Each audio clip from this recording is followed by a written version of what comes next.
नमस्कार. एक दिवस समाजासाठी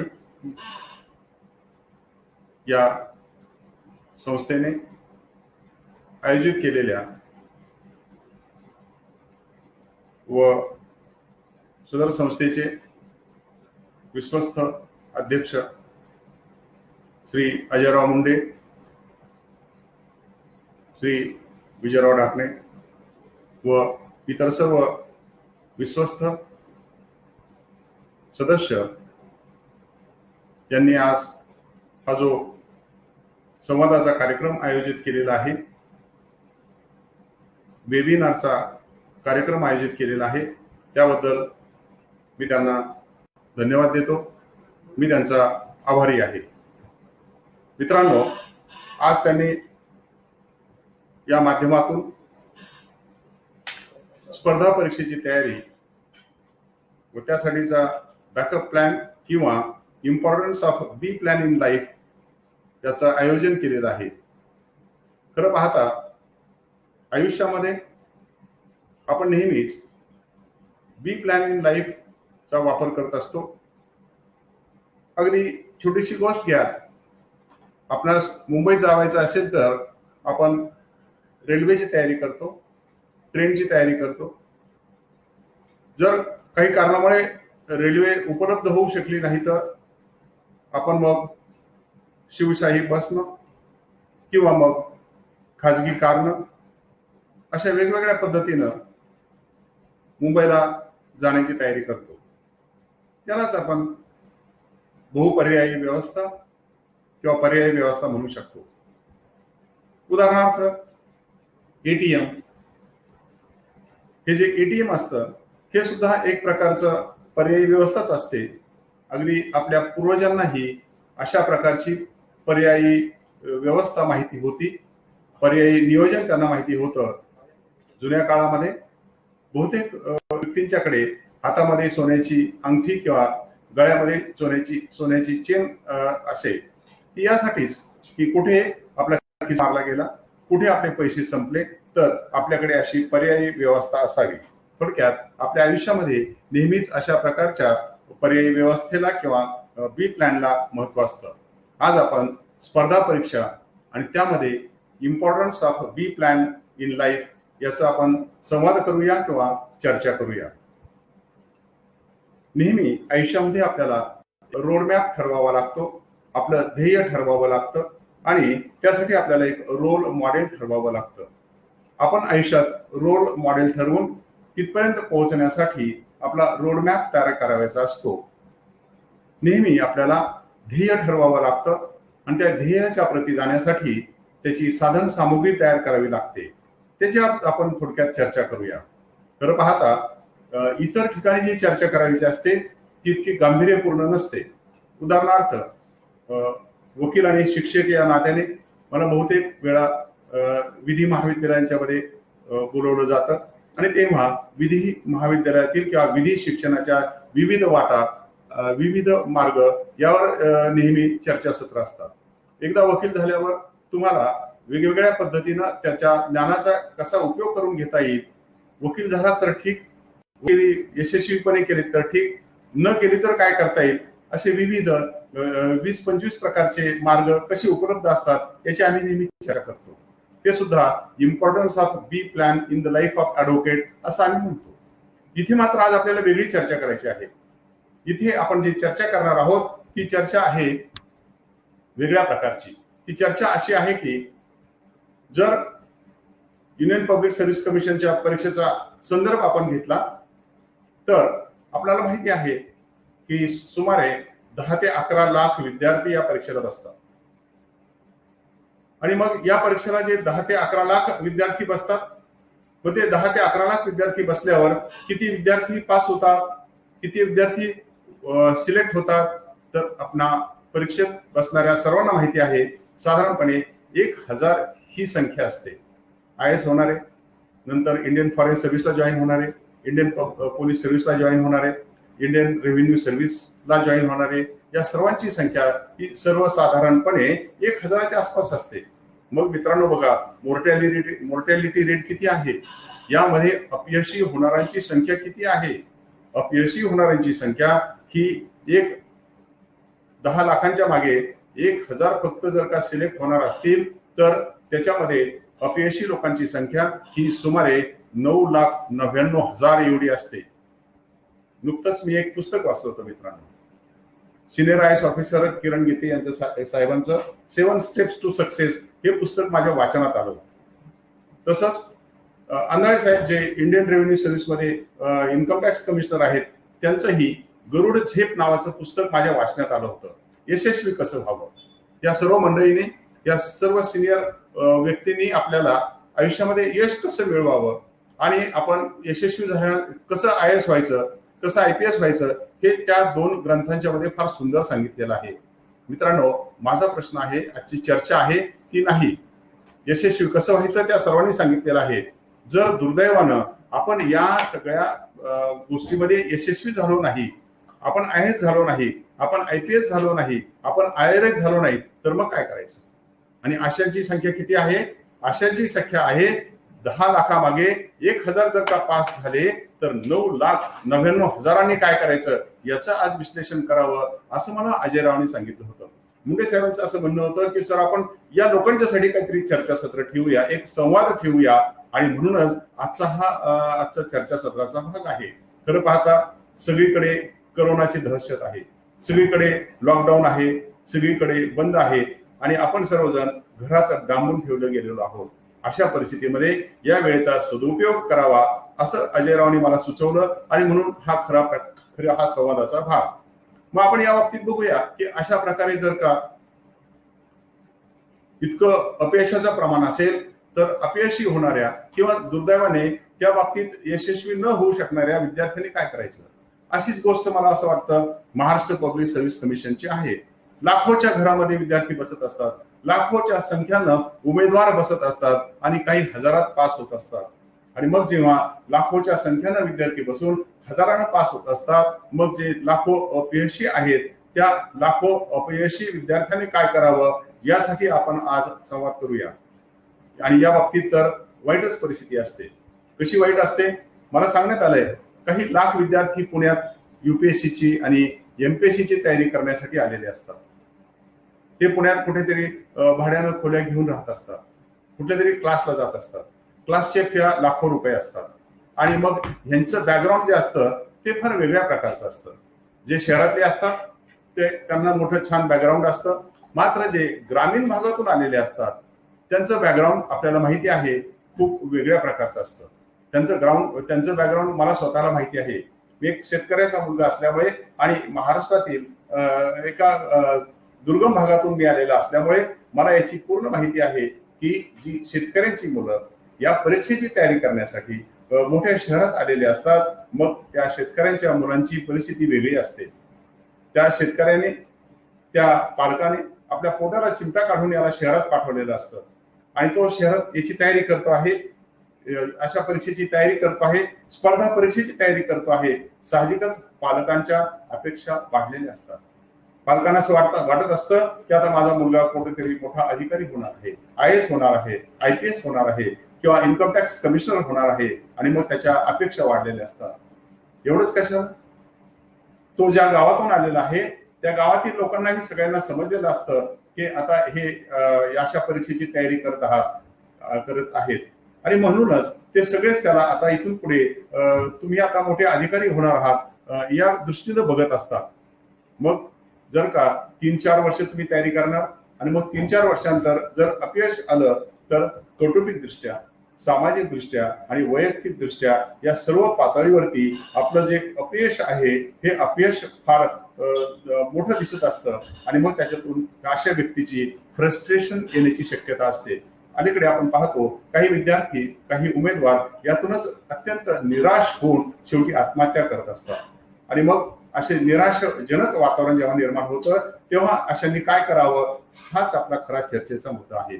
या बाबतीत आपण सुरुवात करताना आपण असं पाहूया की एकीकडे ही परीक्षा पास झाला तर कुठेतरी जिल्हाधिकारी, कलेक्टर, कुठेतरी पोलीस कमिशनर, कुठेतरी तुम्ही रेव्हेन्यू कमिशनर, कुठेतरी तुम्ही इन्कम टॅक्स कमिशनर होणार असता. नाही झालं तर हा ग्रॅज्युएट असलेला, डबल ग्रॅज्युएट असलेला उमेदवार काय करू शकतो? आणि तुम्ही अलीकडे पाहिलं असेल काही ठिकाणी कारकुनाच्या जागेसाठी, काही ठिकाणी पोलीस कॉन्स्टेबलच्या जागेसाठी जेव्हा भरती होते तेव्हा तिथे बऱ्याच वेळा डबल ग्रॅज्युएट लोक आलेले असतात. क्वचित प्रसंगी त्यात पीएचडी झालेला माणूसही अशा प्रकारचा अर्ज करत असतो. आणि मग जेव्हा आपण असं बघूया की एवढा शिकलेला माणूस, इतका उच्च शिक्षित माणूस जर का या परीक्षेत पास होऊ शकला नाही, आयुष्यातली त्याच्या प्राईम टाइम मधील त्यांनी 4-5 वर्ष वाया घालवलेले असतील, आणि जर का तो त्यानंतर ते उत्तीर्ण होऊ शकला नाही तर मग आता मात्र त्याच्या पदरी निराशा येत असते. त्याच्या पदरी जेव्हा ही निराशा येत असते तेव्हा तो फ्रस्ट्रेट होत असतो. नुसता तो फ्रस्ट्रेट होत नाही, त्याचं कुटुंबीय फ्रस्ट्रेट होत असतं. ज्यांनी आपल्या पोटाला चिमटा काढून याला पैसे पाठवलेले असतात, प्रसंगी काही जमिनीची किंवा अन्य गोष्टींची विल्हेवाट लावून याला त्यांनी पैसे पाठवलेले असतात, आता मात्र ते निराश होत असतात. संपूर्ण कुटुंब निराशेच्या गर्तेत येत असतं आणि तेव्हा तुम्हाला मार्ग करायचा असतो. हा मार्ग कसा काढायचा याची मित्रांनो आपण चर्चा करूया. हाच तर अजयराव मुंढेंनी मांडलेला आजचा विषय आहे. कशा प्रकारे आपण आपल्या आयुष्यामध्ये बी प्लॅन शिल्लक ठेवला पाहिजे, बी प्लॅन तयार करून ठेवला पाहिजे, याची आपण विविध अंगाने आज चर्चा करूया. ही चर्चा करण्यासाठी आपण प्रथम आपण आपल्या जीवनामध्ये कसं वागलं पाहिजे, विद्यार्थ्यांनी कसं तयार झालं पाहिजे याची थोडीशी चर्चा करूया. आपल्या जीवनामध्ये आपण प्रथम तर काय केलं पाहिजे त्याची आपण चर्चा करूया. आज आपण पाहतो सगळीकडे आर्टिफिशियल इंटेलिजन्सची चर्चा होते आहे. मित्रांनो, आपण सर्व ग्रॅज्युएट आहात, डबल ग्रॅज्युएट आहात, ज्ञानी आहात. आपल्या सर्वांना इंडस्ट्रियल रिव्होल्यूशनची पूर्ण माहिती आहे. तरीही एक 4 वाक्यामध्ये आपण याची परत एकदा चर्चा करूया. आपल्याकडे industrial revolution 1, industrial revolution 2.0, industrial revolution 3.0 आणि आता इंडस्ट्रियल रिव्होल्यूशन 4.0 ची चर्चा सगळीकडे होते आहे. काय होतं इंडस्ट्रियल रिव्होल्यूशन 1.0? इंडस्ट्री 1.0 या इंडस्ट्रियल रिव्होल्यूशन मध्ये स्टीम वरती जेव्हा किंवा वाफेवरती जेव्हा कार्यशक्ती निर्माण होत होती, नंतर इंडस्ट्रियल 2.0 मध्ये इलेक्ट्रिसिटी वरती, विजेवरती आता प्रोडक्शन सुरू झालेलं होतं, इंडस्ट्री सुरू झालेली होती. इंडस्ट्रियल रिव्होल्यूशन 3.0 मध्ये काय झालं तर इलेक्ट्रॉनिक्स वरती आलेलं होतं. कुठून कुठे प्रवास झाला बघा. आधी स्टीम, नंतर इलेक्ट्रिसिटी, नंतर इलेक्ट्रॉनिक्स, अशा प्रकारचा आपला 3 पद्धतीनं प्रवास झालेला होता. आणि आता नंतर सध्या जी चालू आहे ती आहे इंडस्ट्रियल रिव्होल्यूशन 4.0. इंडस्ट्रियल रिव्होल्यूशन 4.0 मध्ये या पहिल्या सर्व प्रकाराचं कॉम्बिनेशन आहे. या सर्व प्रकाराच्या कॉम्बिनेशन मधून आता आपल्याला नवीन पद्धतीचं इंडस्ट्रियल रिव्होल्यूशन अनुभवायला मिळत आहे. त्याचा परिणाम म्हणजे आर्टिफिशियल इंटेलिजन्सचा वापर. हा जो आर्टिफिशियल इंटेलिजन्सचा वापर होत आहे, त्या आर्टिफिशियल इंटेलिजन्सच्या वापरासाठी आपण सिद्ध आहोत का? आपण फक्त ग्रॅज्युएट होऊन चालणार आहे का? आपण फक्त डबल ग्रॅज्युएट किंवा पुस्तकी ज्ञान घेऊन चालणार आहे का? याचा आपण आता अभ्यास केला पाहिजे. नुकतंच एक रिपोर्ट आलेला होता. तो रिपोर्ट होता the world economic forum, the future of jobs 2018 आणि 2019. हे जे वर्ल्ड इकॉनॉमिक फोरमने फ्युचर ऑफ जॉब्स किंवा नोकऱ्यांचं भवितव्य याचा एक अहवाल प्रसिद्ध केला होता 2018चा आणि 2019चा. आणि आता तर 20चा अहवाल येणार आहे. हा अत्यंत भयानक आहे, भयानक असणार आहे. 2018चा आणि 19चा हा जो द वर्ल्ड इकॉनॉमिक फोरमचा अहवाल होता, द फ्युचर ऑफ जॉब्स विषयीचा अहवाल होता, त्यात त्यांनी फार सुस्पष्ट सांगितलं होतं की यापुढे सुमारे 54% लोकांना आता आपलं रिस्किलिंग करून घ्यावं लागणार आहे. स्वतः पुन्हा अभ्यास करावा लागणार आहे. स्वतः पुन्हा आपले स्किल्स रिडेव्हलप करावे लागणार आहेत. जर का रिस्किलिंग गेलं नाही तर 50-60% लोकांच्या नोकऱ्या जातील, असं त्यात फार सुस्पष्ट सांगितलेलं आहे. म्हणजे थोडक्यात तुमची नोकरी नव्हे तर जनरल ऑलरेडी जे नोकरीत आहेत तेही तिथे राहणार नाहीत असं सांगण्यात आलेलं आहे. म्हणजेच आता सगळ्यांनाच आपल्या क्षेत्रामध्ये, सगळ्याच क्षेत्रामध्ये आमूलाग्र बदल करून घ्यावा लागणार आहे. आपल्या स्किलिंग मध्ये आमूलाग्र बदल करून घ्यावा लागणार आहे. थोडक्यात एक वाक्यात सांगायचं तर आपल्याला एक ती सुभाषित माहिती आहे, महापुरे वृक्ष जाती तेथे लहा असती. इथून पुढे अत्यंत विद्वान, अत्यंत ज्ञानी आणि अत्यंत उच्च पदस्थ असलेले अधिकारी आता नोकरीतून निघून जातील आणि तिथे कोण राहील तर ज्यांना ह्या सोबत स्वतःला बदलून घेतलेलं आहे, स्वतःमध्ये बदल केलेला आहे, असे स्वतःला बदल करून घेणाऱ्या व्यक्ती आता शिल्लक राहतील. आणि म्हणून आपण स्वतःला अशा परिस्थितीवर मात करण्यासाठी रिस्किलिंग करून घेतलं पाहिजे, स्वतःमध्ये बदल करून घेतला पाहिजे. जर आपण स्वतःला बदल करून घेऊ शकलो नाही मग मात्र अशा परिस्थितीला आपण तोंड देऊ शकणार नाही. ही जी आताची परिस्थिती आहे, ही जी आर्टिफिशियल इंटेलिजन्सची परिस्थिती आहे, ती आपण एक 4-5 वाक्यात समजावून घेऊ आणि मग आपल्या व्यक्तिमत्व विकासाकडे जाऊ. ही जी कृत्रिम बुद्धिमत्ता आहे, ही कृत्रिम बुद्धिमत्ता ह्या चौथ्या औद्योगिक क्रांतीचा परिणाम आहे. हे चौथी जी औद्योगिक क्रांती आहे त्याचा परिणाम ही आर्टिफिशियल इंटेलिजन्स कडे आपण जात आहोत. पूर्वी आपण काय मोजायचं मित्रांनो? लहान मुलं असायची, कॉलेजमध्ये जाणारी विद्यार्थी असायची, पालकांना सारखं वाटायचं माझा मुलगा किती हुशार आहे, आणि त्या बालकाची, त्या पाल्याची हुशारी मोजण्याचं जे परिणाम होतं त्याला आपण म्हणत होतो इंटेलिजंट क्वोशंट किंवा IQ. हा IQ आपण खूप महत्वाचा समजायचो. आता हा IQ फार महत्वाचा राहणार नाही. IQ ऐवजी आता AQ आलेला आहे. सगळीकडे आता प्रत्येकाचं मापन हे IQ मध्ये होत नाही. इंटेलिजंट क्वोशंटनी त्याचं महत्व ठरत नाही, तर त्याचं महत्व ठरण्यासाठी आता अडॅप्टेबिलिटी क्वोशंट आहे, AQ आलेला आहे. तुम्ही बदलत्या परिस्थितीमध्ये स्वतःला कसं बदलून घ्याल आणि त्या परिस्थितीमध्ये कसं अध्ययन करू शकाल, त्याला कसं तोंड देऊ शकाल, हे महत्वाचं ठरणार आहे. म्हणजे थोडक्यात या चौथ्या इंडस्ट्रियल रिव्होल्युशननी काय झाले समाजामध्ये, काय झाले अवतीभोवती, तर IQ पासून AQ पर्यंत आपला प्रवास गेलेला आहे. नाहीतरी मित्रांनो, डार्विनने काय सांगितलं? Survival of the fittest. हे जे सर्व्हायव्हल ऑफ द फिटेस्ट आहे तेच म्हणजे तो जो प्रवास आहे, transformation from IQ to AQ, हे खरं महत्वाचं आहे. आपण अलीकडे पाहतो IBM कंपनीनं त्यांची काही मशीन शोधलेत. त्यांच्या वॅटसन यांच्याकडून कॅन्सरचं ऑपरेशन करणारा सिस्टीम आता निर्माण झालेली आहे. चायनीज लोकांनी आता न्यूज अँकर शोधून काढलेला आहे, तो बातम्या देतो आहे. नंतर आपण पाहतो की हॉटेल्समध्ये रोबोट आलेले आहेत आणि ते रोबो आता काय करतात तर वेटर सारखी सर्व्हिस देण्याचं काम करत असतात. आणि अलीकडेच आपण पाहिलं असेल माध्यमामध्ये आता robot in corona fighting measures.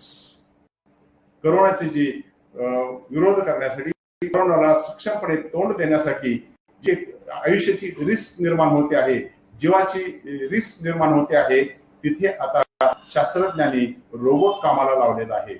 तिथून पुढे इंटेलेक्ट आणि इंटेलिजन्स मध्ये फरक करावा लागणार आहे.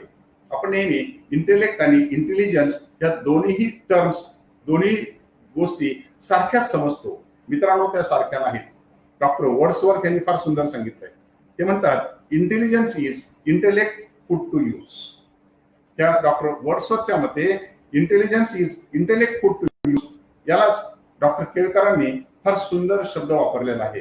डॉक्टर केळकर ते जे ह्या इंडस्ट्रीविषयी फार सुंदरपणे सांगतात आणि लिहितात. त्यांनी सांगितलंय की इंटेलिजन्स म्हणजे ज्ञान उपाय योजना क्षमता. ही ज्ञान उपाय योजना क्षमता म्हणजेच आपलं या बाबतीतलं सक्रिय ज्ञान असलं पाहिजे.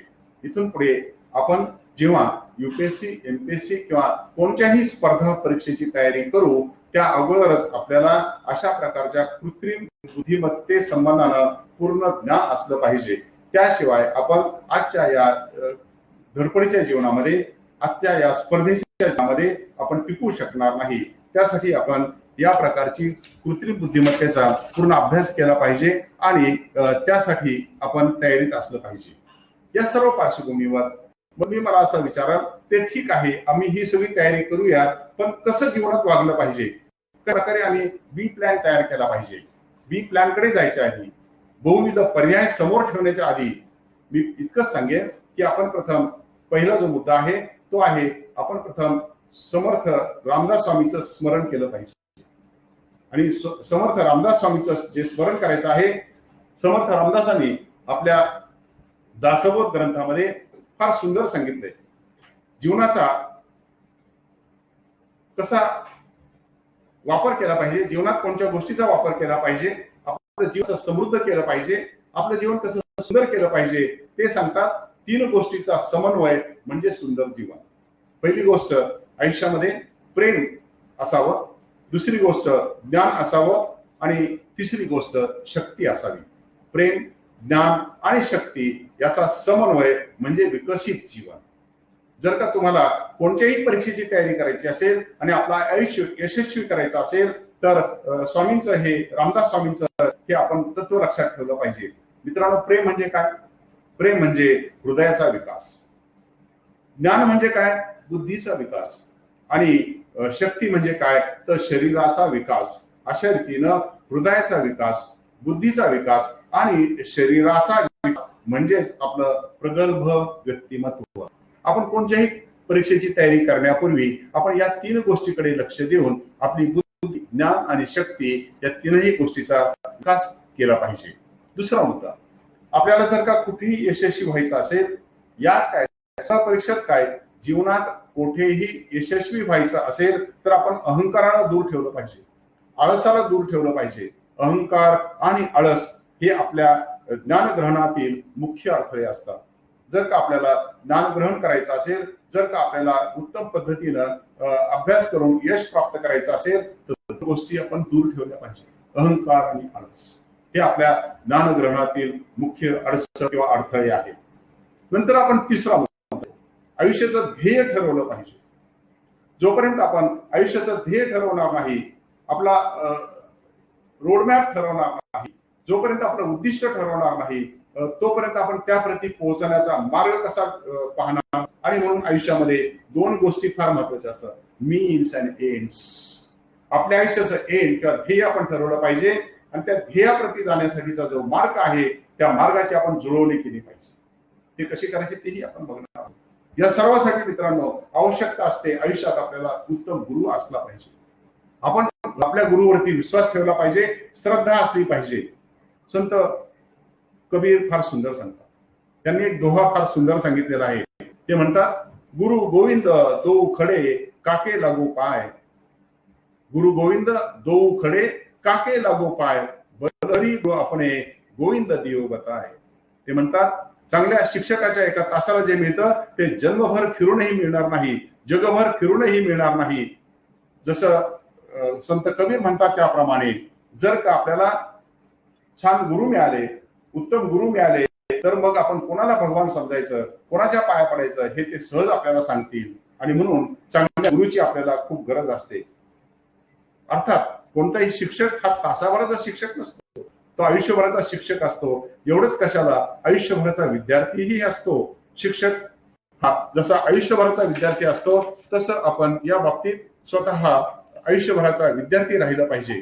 आपल्या ज्ञानाचा आपल्याला गर्व नको आणि या ज्ञानातून जे ज्ञानार्जन केल्यानंतर येणार आहे त्यातून आयुष्यभर आपण शिकत राहिलं पाहिजे. स्वामी विवेकानंद फार सुंदर सांगतात मित्रांनो, ते आपण लक्षात ठेवलं पाहिजे. स्वामी विवेकानंद 2 गोष्टी सांगतात. ते सांगतात, पहिल्यांदा, arise, awake and stop not till the goal is reached. Arise, awake and stop not, या 3ही गोष्टी करायच्या. आणि कुठपर्यंत? Till the goal is reached.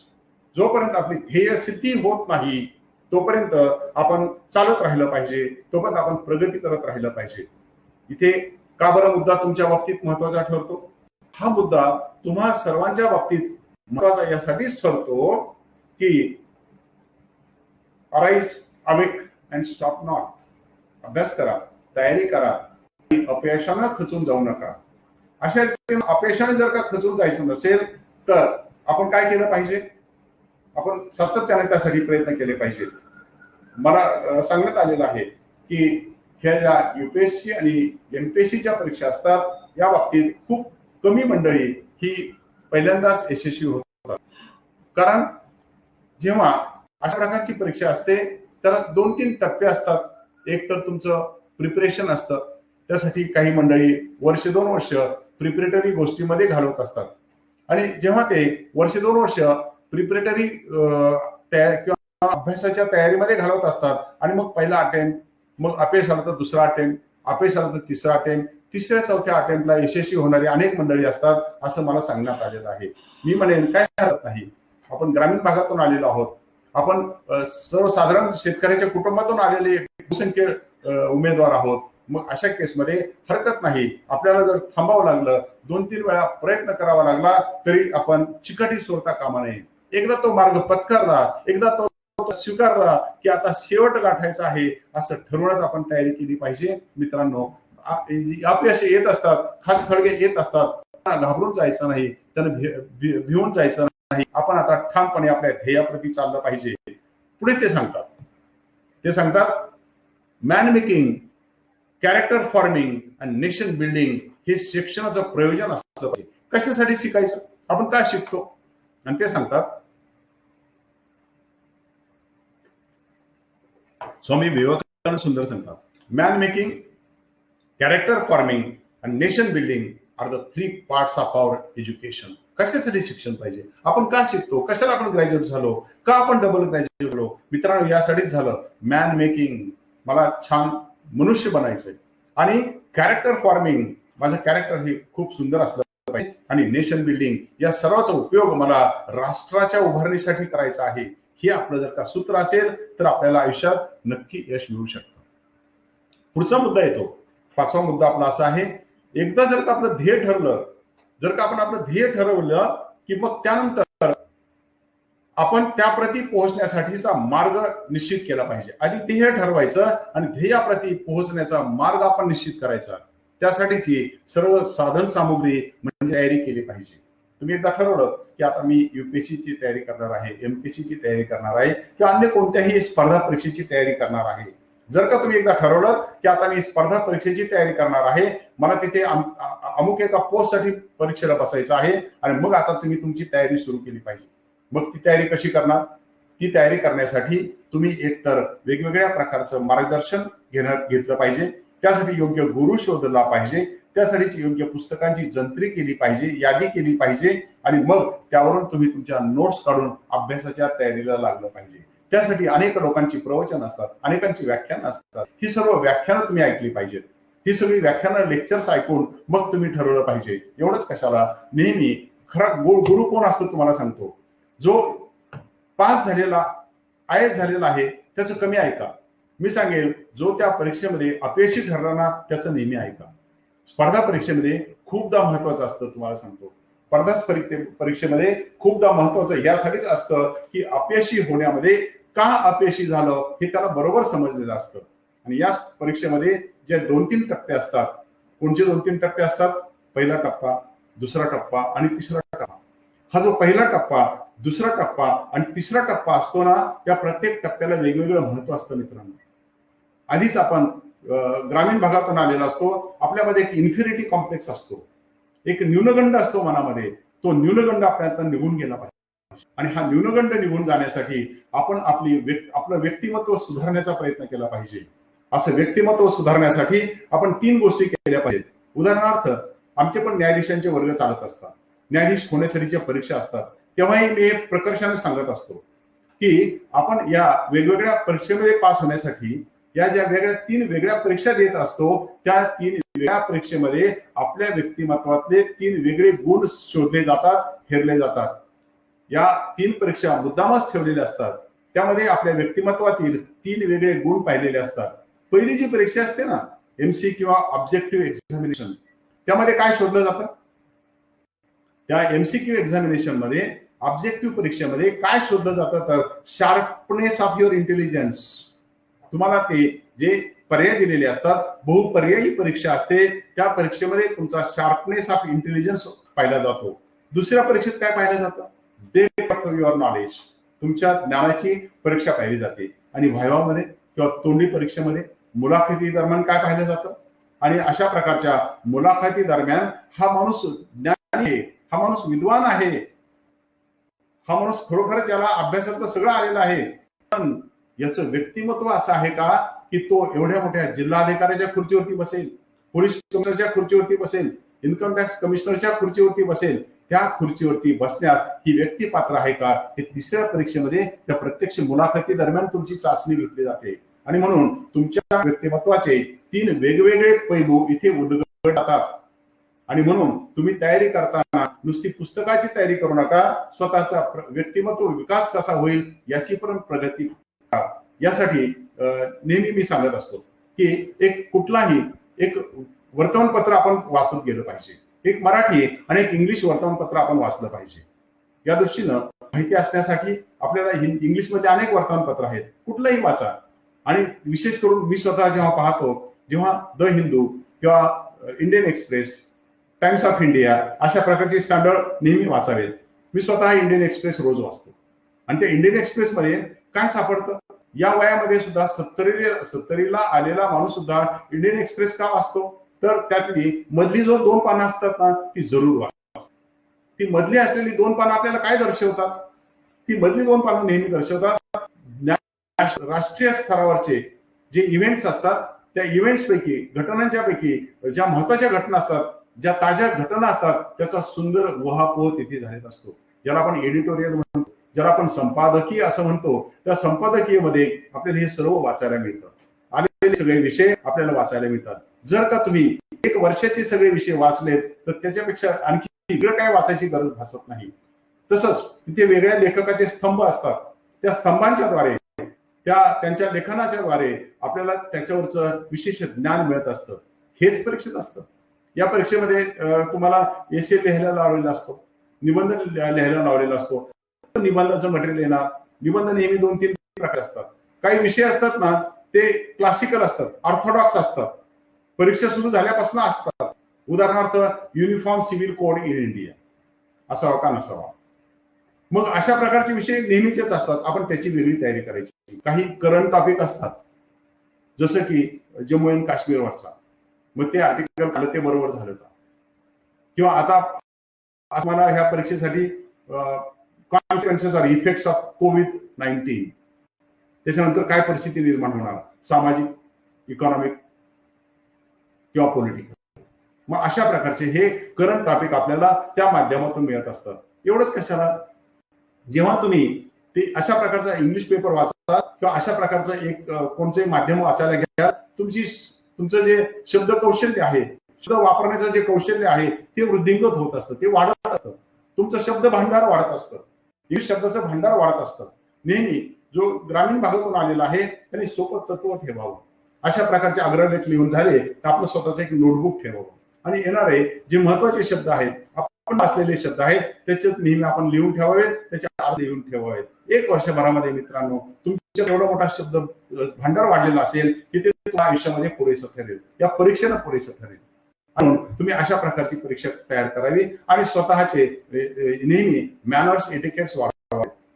नेहमी आपण स्वतःला सवयच लावून ठेवायची. कुठे गेलो पण बस म्हटलं थँक्यू म्हटल्याशिवाय आपण जायचं नाही. आणि या पद्धतीनं आपण जर का आपलं व्यक्तिमत्व प्रगल्भ करत गेलो पाहिजे. छोटीशी गोष्ट सांगतो मित्रांनो, तुम्हाला हास्यास्पद वाटेल, तुम्हाला सांगणार वाटेल की सर हे काय सांगतायत. अगदी तुम्ही खुर्चीवरती कोणाकडे गेल्यावर कसं बसावं त्याची आपण आता लगेच प्रॅक्टिस सुरू करावी. आपण कोणाकडे जातो आणि तो बस म्हटलं की आपण त्या खुर्चीवरती बसतो, जसं मी आता बसतो. मग आपण बसल्यावर कसं करतो, आपलं कम्फर्ट असण्यासाठी. आता बघा मला इथे बसलो जरा कम्फर्टेबल वाटत आहे, आणि मग हे कम्फर्टेबल कसं वाटेल मला, ते बसण्यासाठी असण्यासाठी बसलं पाहिजे. आपल्याला सवय असते बघा, आपण कोणाकडे गेलो ना त्या टेबलावरती हात बांधून ठेवणार.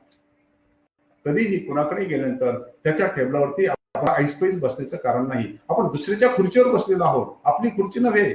आपली खुर्ची मिळायला परीक्षा पासायची, आणि मग जेव्हा आपण त्या दुसऱ्याच्या खुर्चीसमोर बसलेलो असू तेव्हा आपण ऐसपैस बसायचं नाही. आपण नेटकं मोजकं बसलं पाहिजे, नेटकं मोजकं बोललं पाहिजे. आपला व्यक्तिमत्व विकास किंवा आपल्या व्यक्तिमत्वाची झलक आपल्या वागण्यातून बोलण्यात आली पाहिजे. आणि मग हे करण्यासाठी बऱ्याचदा आपण त्या खुर्चीवरती बसतो, आणि मग त्या खुर्चीवरती बसल्यानंतर आपण हात टेबलावर ठेवायचे नाहीत. कुठे ठेवायचे हात, आणि आपण नेहमी ते हात आपल्याला असलेल्या त्या खुर्चीच्या हँडरेस्ट वरती ठेवायचे असतात. पण कधी कधी त्याला हँडरेस्ट, आणि मग अशा वेळेस आपण आपले हात ह्या समोर फोल्ड करून ठेवायचे असतात आणि आपल्या मांडीवरती ठेवायचे असतात. छोटे छोटे गोष्टी असतात. कधी आपल्या त्या इंटरव्ह्यू दरम्यान किंवा बोलताना आपल्याला ऐकायला मिळतं, सिनियर लोक असतात ते बोलत असतात आणि ते हळू आवाजात बोलत असतात. तेव्हा आपण जर आपल्याला कळलं नाही, आय बेग युअर पार्डन, किंवा मराठीत असेल एमपीएससीचा इंटरव्ह्यू चालू असेल, सर मला माफ करा, मला ऐकायला आलं नाही, किंवा एखादा प्रश्न विचारलेला असतो आणि त्या प्रश्नाचं उत्तर तुम्हाला येत नसतं आणि मग ओढून तणून खोटं उत्तर देऊ नका. एका खोट्यासाठी 10 वेळा खोटं सांगावं लागेल. आणि म्हणून आपण जर आपल्याला त्या प्रश्नाचं उत्तर येत नसेल तर आपण पुन्हा विचारावं, मला माफ करा, मला दुसरा प्रश्न विचारावा. ते खरोखरच तुम्हाला सहकार्य करायला बसलेले असतात. जर का तुमच्यात चार्म असेल, जर का तुमच्याकडे तसे एलिमेंट्स असतील तर त्यांना ते हवा असतात, त्यांना चांगलाच निवडायचा असतो आणि ते तुम्हाला संधी द्यायला उत्सुक असतात. आपण आपली संधी घालवायची नसते. आणि म्हणून आपण आपल्या व्यक्तिमत्व विकासाची तयारी करा. आपण कसं वागायचं, कसं बोलायचं, कसं बसायचं, कसं उठायचं, त्यांच्या हॉलमध्ये जाताना कसं जायचं, बाहेर जाताना कसं जायचं, याची आपण रोज तयारी करा. सोपं उदाहरण सांगा. त्यासाठी फार मोठी कुठली पुस्तकं वाचायची गरज नाही. त्यासाठी सोपं उदाहरण म्हणजे आईने चहा दिला, थँक्यू मदर, आई आभारी आहे. सुरुवातीला हसायला येईल तुम्हाला मित्रांनो, पण स्वतःच्या अंगवळणी पडून घ्या की छोट्या छोट्या गोष्टीतून आपण आपला व्यक्तिमत्व विकास करून घेऊ शकतो. आधी पुस्तकं झाली, मग आपण आपले गुरु निवडले किंवा आपले योग्य टीचर निवडले, क्लासला गेलो, त्यानंतर आपण आपल्या नोट्स सुरू केल्या, एक वर्तमानपत्र वाचायला घेतलं, आपण छान कपडे घालून अशा प्रकारे बसायला उठायला शिकलो. आणि जर का आपण आपल्या घरामध्ये आपले एटिकेट्स मॅनर्स काढायला शिकलो, मला असं वाटतं आपलं व्यक्तिमत्व आपोआप प्रगल्भ होत जाईल. जसं हे व्यक्तिमत्व प्रगल्भ होत जाईल त्याच्यानंतर आपण पुढच्या गोष्टीकडे जाऊ. मग सगळं झालं, सगळी तयारी तुम्ही केली आणि तरीही परीक्षेत नापास झाला म्हणजे खरी ही परीक्षा नापास नाहीच. ही परीक्षा सिलेक्शनची आहे. जे जास्त मार्काचे ते निवडले जातात. आणि जर का एखाद्या परीक्षेमध्ये 10 लाख लोक बसतातच, ज्यापेक्षा जास्त बसतात असं मी ऐकलेलं आहे, आणि 1000च पास व्हायचे असतात, सिलेक्ट व्हायचे असतात. 9,99,000 काय करायचं? मग त्यांनी आत्महत्या करायच्या का? आपण खचून जायचं का? बिलकुल खचून जायचं काही कारण नाही. आयुष्य काही एका परीक्षेवर अवलंबून नसतं. मी स्वतःचं माझं उदाहरण तुम्हाला सांगतो. मला व्हायचं डॉक्टर. मी पहिल्या वर्षापासून, पहिलीपासून LLMच्या परीक्षेपर्यंत विद्यापीठामध्ये आणि जिथे तिथे पहिला आलेलो होतो. गोल्ड मेडल सकट पहिला आलेलो होतो. एकच आयुष्यात परीक्षा होती जिथे मला तितके पुरेसे मार्क मिळाले नव्हते. आमच्या वेळेस त्याला प्री डिग्री असं म्हणायचे. आणि त्या प्री डिग्रीला मला मेडिकलच्या ऍडमिशन आवश्यक असल्यापेक्षा थोडेसे कमी मार्क मिळालेले होते. मला पुन्हा दुसऱ्यांदा बसता येत होतं. पण तेव्हा वडिलांनी आणि माझ्या ज्येष्ठ बंधू भास्करराव आव्हाड सरांनी सांगितलं की जाऊ दे, आता तो आपण मुद्दा बाजूला ठेवू, आता तू LLB ला ये. मी LLB ला ऍडमिशन घेतली, आयुष्यात यशस्वी झालो. म्हणजे थोडक्यात आपल्याकडे बहुविध पर्याय असले पाहिजेत. एक पर्याय नाही झाला, आपण खचून जाऊन लगेच काहीतरी स्वतःला फ्रस्ट्रेट करून घ्यायचं, नाराजी इतक्या टोकाची घ्यायची, लोक आत्महत्या करतात. मित्रांनो, यापासून दूर राहण्याचा मार्ग आपण स्वीकारला पाहिजे. त्यासाठी काय केलं पाहिजे तर आपल्याकडे अल्टरनेटिव्ह प्लॅन असला पाहिजे, आपल्याकडे बी प्लॅन असला पाहिजे, आपल्याकडे जसं अजयरावांनी विषय तसं बॅकअप प्लॅन असला पाहिजे. आणि मग हे बॅकअप प्लॅन ठरवायचे, कुठून आणायचे ते बॅकअप प्लॅन. आपण असे बॅकअप प्लॅन तयार करण्यासाठी पहिला मुद्दा, आपण नेहमी आपलं आत्मपरीक्षण केलं पाहिजे. आत्मपरीक्षेतून हे होत असतं, ज्याला इंग्लिशमध्ये इंट्रॉस्पेक्शन असं म्हणतात. काय असतं आत्मपरीक्षण? तुम्हाला सगळे सांगतात, अरे जरा आत्मपरीक्षण कर. म्हणजे नेमकं काय करायचं असतं?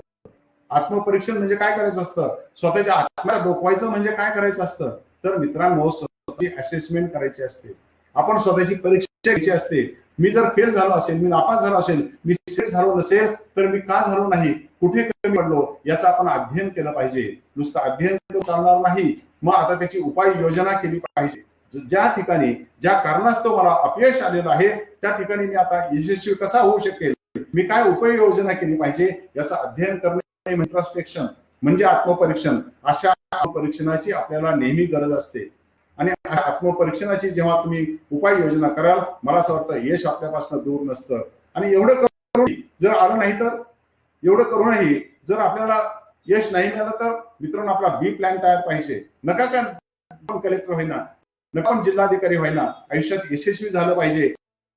पळून जाऊन मित्रांनो चालणार नाही. आणि ज्या परिस्थितीत तुम्ही आलेला आहात, ज्या पालकांच्या तुमच्याकडनं अपेक्षा आहेत, ज्या शेतकरी पालकांच्या तुमच्याकडनं अपेक्षा आहेत, तुम्ही तर पळून जाऊन चालणारच नाही. एखादा शहरी वापरून गेलं तर चालेल, कारण त्याच्यासाठी त्याची इस्टेट आहे, त्याच्यासाठी मोठ्या शहरातलं घरदार आहे, तुमच्यासाठी नाही. आणि म्हणून तुम्ही पळून जाऊन चालणार नाही. तुम्ही या परीक्षेला जातानाच, या परीक्षेची तयारी करतानाच आधी ठरवलं पाहिजे, मी हे होऊ शकलो नाही तर मी आणखी काय होऊ शकतो. आणि ते करण्यासाठी आयुष्यात एक तरी अशी गोष्ट निवडून ठेवा या परीक्षेची तयारी करायच्या अगोदर, या परीक्षेचा फॉर्म भरण्याच्या अगोदरच आणखी एक तरी गोष्ट आपल्या हातात अशी पाहिजे आपण आयुष्यात यशस्वीपणे करू शकलो पाहिजे. नाहीतर लोक 100 गोष्टीची तयारी करतात आणि आयुष्यात काहीच होत नाही. मग असं करायचं असेल तर आपल्याला चालणार नाही. आपण आणखी 1 किंवा 2 अशा प्रकारचे पर्याय आपल्या सोबत ठेवले पाहिजेत आणि त्यासाठी आपल्याला लाज वाटता कामा नये. त्याची आपल्याला कोणत्याही कामाची लाज वाटता कामा नये. मित्रांनो, एक उदाहरण म्हणून सांगतो. इंजिनियर मित्र असतील त्यांनी वाईट वाटून घेऊ नका. टीका करण्याचा माझा हेतू नाही. माझे एक बांधकाम व्यावसायिक आहे, माझे बिल्डर मित्र आहेत. सहजच आम्ही चर्चा करत होतो. तेव्हाच मी त्याला विचारलं, अरे ते सिव्हिल इंजिनियर कसं चाललेलं असं तुमचं? तो सर म्हटलं, आमच्या क्वालिफाईड झालेला, बी झालेला, सिव्हिल झालेला असा माणूस आम्हाला 15-20 हजारामध्ये आमच्याकडे काम करायला तयार होतो. आम्हालाच लाज वाटते अशा इतक्या क्वालिफाईड माणसाला 15 ते 20 हजार पगार कसा द्यावा.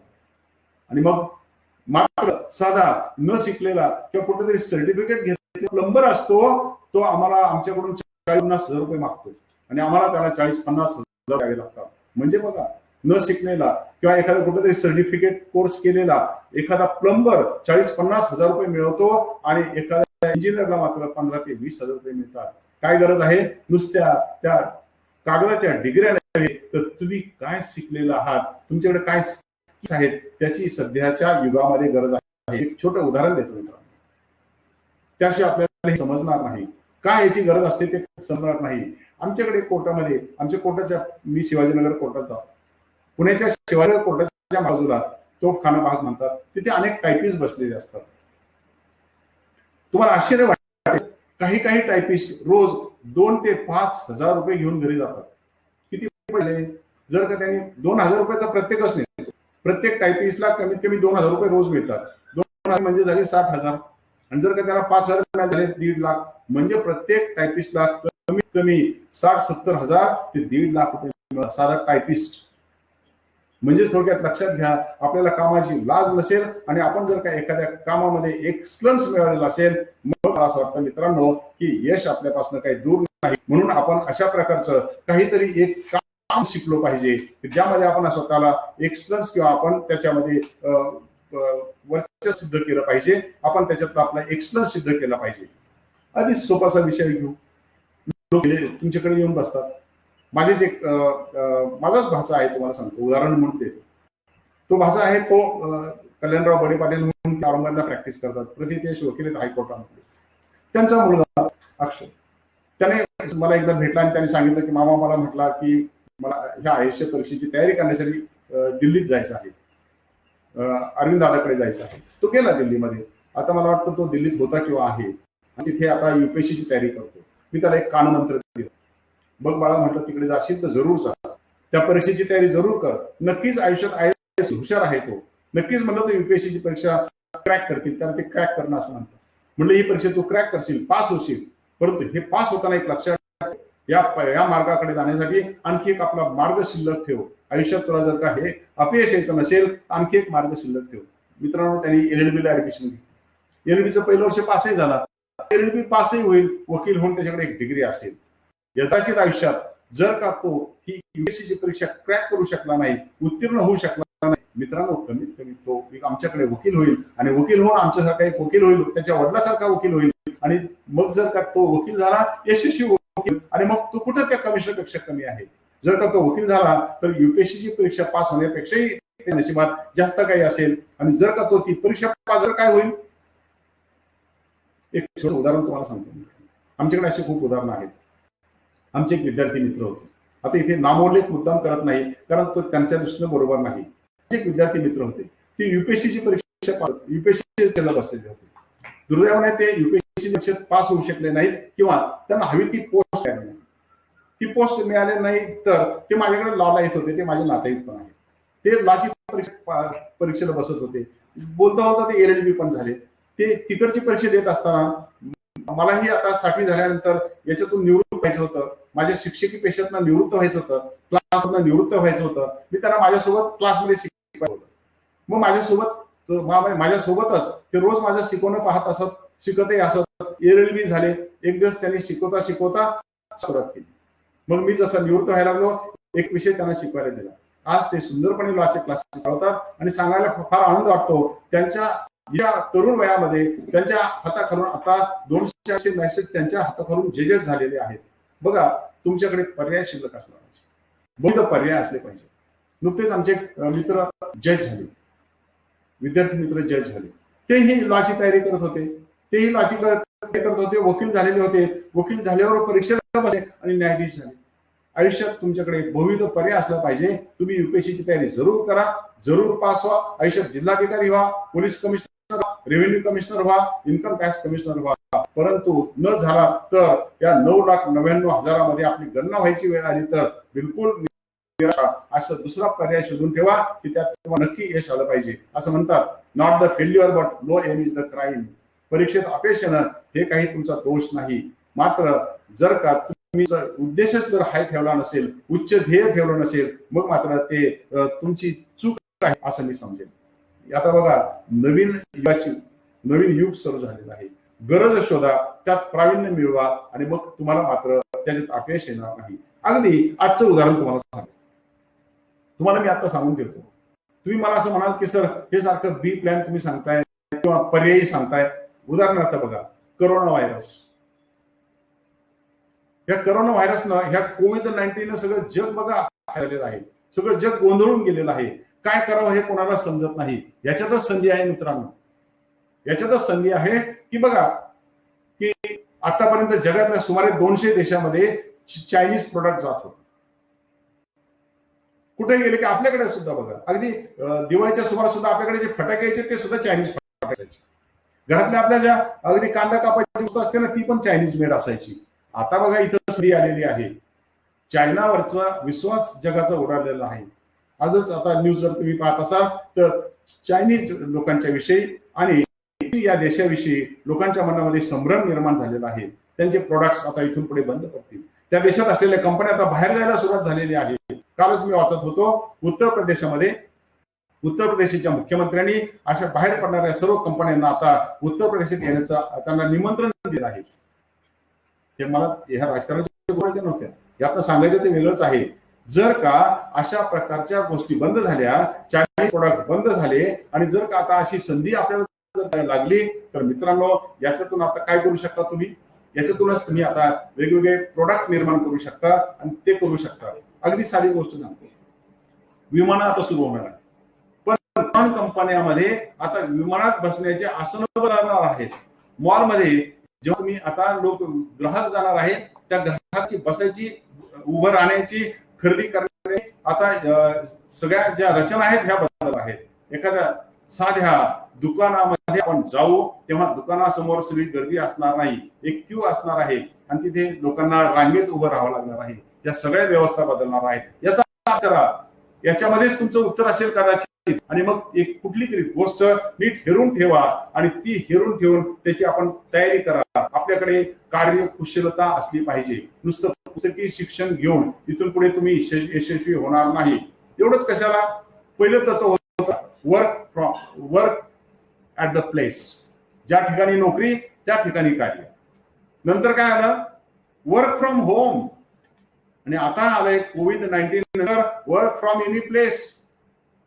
म्हणजे थोडक्यात आता जसं आपण सुरुवातीला पाहिलं की आपल्याला नुसती नोकरी लागली, पूर्वी कसं व्हायचं बघा, त्या नोकरीत चिकटला की तो कधीतरी 58 वर्ष झाली की रिटायर व्हायचा, म्हणजे त्याला कुठे थांबायची गरज पडत नसेल. आता तसं राहिलेलं नाही. Unless you reskill yourself you cannot be in the service. तुम्ही तिथे टिकून राहणार नाही.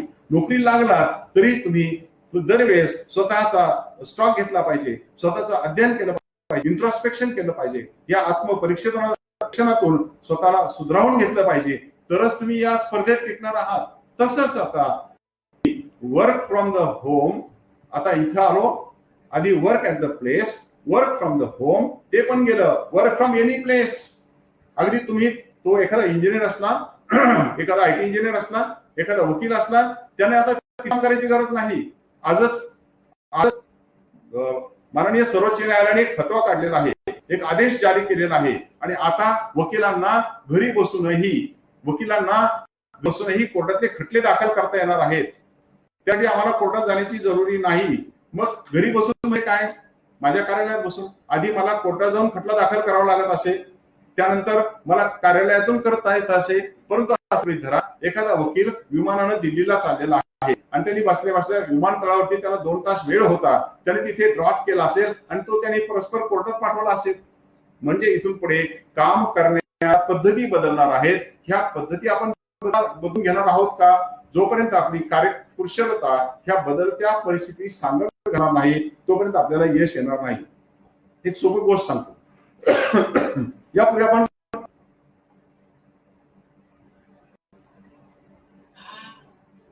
बिल्डर घराची रचना करायचा. उदाहरणार्थ तुम्ही आर्किटेक्ट किंवा इंजिनियर असाल. तुम्ही आर्किटेक्ट किंवा इंजिनियर आहात आणि एखादे बिल्डर फर्म चालवत आहात किंवा चालवायचे आहे. कसा आधी प्लॅन करायचे? प्रत्येक ठिकाणी कमीत कमी काय असायचं? तुम्हाला हॉल असला पाहिजे, किचन असलं पाहिजे, बेडरूम असली पाहिजे, छोटंसं देवघर असलं पाहिजे. आता हे सगळं बदलणार. इथून पुढे घर बांधणीमध्ये सगळं बदलणार आणि प्रत्येक घरामध्ये वर्क फ्रॉम होम यासाठी एक वेगळी खोली असणार. प्रत्येक IT इंजिनियर जेव्हा घर घेईल तेव्हा सांगेल की इथून पुढे आता तुम्हाला घरून काम करायचं आहे. जर का तुम्हाला घरून काम करायचं असेल तर त्यासाठी तुम्हाला एक वेगळी असली पाहिजे की जिथून तुम्ही काम करणार आहात. हे तुम्हाला सांगितलं. होणारा बदल साध्या कोविडमुळे बदल झालेला आहे. मी आजच एक मोठ्या IT कंपनीच्या मालकाचं किंवा MDचं भाषण ऐकत होतो. त्याने आपल्या भाषणात फार सुंदर सांगितलं. त्या पर्सन कंपनीच्या प्रमुखाचं मी सकाळी भाषण ऐकत होतो. त्यांनी आपल्या भाषणामध्ये फार सुंदर सांगितलं.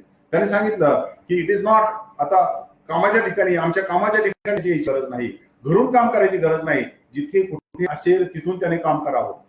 Work from anywhere. आणि जर का असं व्हायला लागलं तर इथून काही वर्ष तरी असं होणार आहे की कामाच्या ठिकाणी जाऊन काम करण्यासाठी, गर्दी टाळण्यासाठी, खर्च टाळण्यासाठी आता इथून पुढे वर्क फ्रॉम प्लेस असं होणार आहे.